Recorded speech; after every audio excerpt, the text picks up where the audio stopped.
ঈদের দিনটা অন্যরকম এক আনন্দ নিয়ে সকালটা শুরু হয়। কুরবানি ঈদ, ঈদুল আজহা।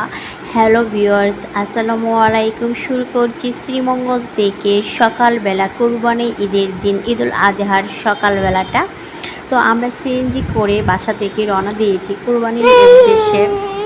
আমরা কুরবানি দিতে যাচ্ছি আদি নীলকণ্ঠর দিকে। ওদিকে আমাদের সাথে কুরবানি যারা শেয়ারে আছেন তাদের একটা বাসায় আমরা যাব, সেখানে সবাই মিলেমিশে আনন্দ হাসি আড্ডা খাওয়া দাওয়া সব কিছুই হবে। সপ্তাহ দেখানো সম্ভব না, তো আমরা যাচ্ছি এই যে আদি নীলকণ্ঠের দিকে গিয়েছি। এই রাস্তাটা চারদিকে শুধু সবুজ আর সবুজ, আর চা বাগান। এই যে পাশে চা বাগান দেখতে পাচ্ছেন, আর একটু সামনে এগুলি দেখতে পারবেন আরও সুন্দর সৌন্দর্য। সেখানে রয়েছে রাবার বাগান, নিচে চারদিকে এত সবুজ। অনেকে আবার গাছের নিচে বসে ছায়ার নিচে বসে অপেক্ষা করছে। হ্যাঁ ভিউয়ার্স, যা বলছিলাম, কুরবানির দিন আজকে সকালবেলা আমাদের সাথে যারা শেয়ার হয়েছেন তাদেরই একজন পার্টনার আমাদের পিছনে সিএনজি দিয়ে আসছে।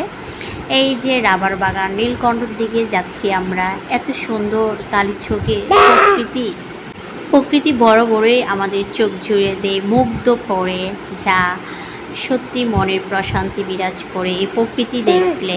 তো এই যে আমাদের আরেকজন পার্টনার সিএনজি যাচ্ছে এগিয়ে। কুরবানিটা আল্লাহকে খুশি করার জন্যই দেওয়া। আল্লাহ আমাদের কুরবানি কবুল করুক, সকলের মনের আশা পূর্ণ করুক। আল্লাহর খুশির জন্য কুরবানি দেওয়া, আল্লাহ নিশ্চয়ই খুশি হবেন এই প্রার্থনা করি আল্লাহর কাছে। তো ভিউয়ার্স, যাচ্ছিলাম আমি আর সিএনজিতে আমার হাজবেন্ড, আমার বাচ্চা আর আমি। আর হ্যাঁ, আমার বাচ্চার ঈদুল আজহা এটা প্রথম, যদিও এর আগে একটা ঈদ কাটিয়েছে ঈদুল ফিতর, বাট ঈদুল আজহা তার সেকেন্ড ঈদ। কিন্তু ঈদুল আজহা যার জীবনে এটাই প্রথম, বাবা মার সাথে প্রথম কোরবানি ঈদ। আমার বাচ্চা যেহেতু ছোট, তো আমাদের কাছে আনন্দটা অন্যরকম ছিল। ছেলেকে নিয়ে আমরা যাচ্ছি কুরবানি ঈদের কুরবানি আল্লাহর খুশির জন্য কুরবানি দিতে। সেই আনন্দ ছিল আমাদের জীবনে অনেক ঈদ কাটিয়েছে, এই ঈদটা ছিল অন্যরকম। শ্রীমঙ্গলে আমাদের প্রথম কুরবানি দেওয়া, আমরা এখানে আসার পর প্রথম কুরবানি দেওয়া। এরকম চা বাগানের ভিতর দিয়ে একটা ভালো টাইম স্পেন্ড করছি, খুব ভালো লেগেছে। যে বাসায় এসেছি আমরা সেই বাসায় এই যে সুন্দর অ্যাকুরিয়াম, ওই ভাই অনেক শৌখিন একজন মানুষ ছিলেন। তো আমাদের আলহামদুলিল্লাহ কুরবানি দেওয়া হয়েছে, মাংস নিয়ে এসেছি। এবার গরিবদের জন্য কুরবানির জন্য একটা ভাগ করে নিচ্ছি বিভিন্নভাবে, আবার রান্নার জন্য প্রস্তুতি নিচ্ছি।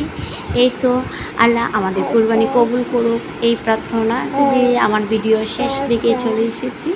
তো যে ভাইয়ের বাসায় আমরা কুরবানি দিয়েছিলাম সেই ভাইয়ের বাসার ছাদ বাগানে একাংশ অবশ্যই বড় একটা ভিডিও সামনে আসছে, আমরা শেয়ার করবো। তো ভিউয়ার্স, আপনাদের উদ্দেশ্যে শুধু একটা কথা বলবো, আপনারা আমার ভিডিও দেখেন কিন্তু লাইক করেন না, কমেন্ট করেন না, বা সাবস্ক্রাইবও করেন না।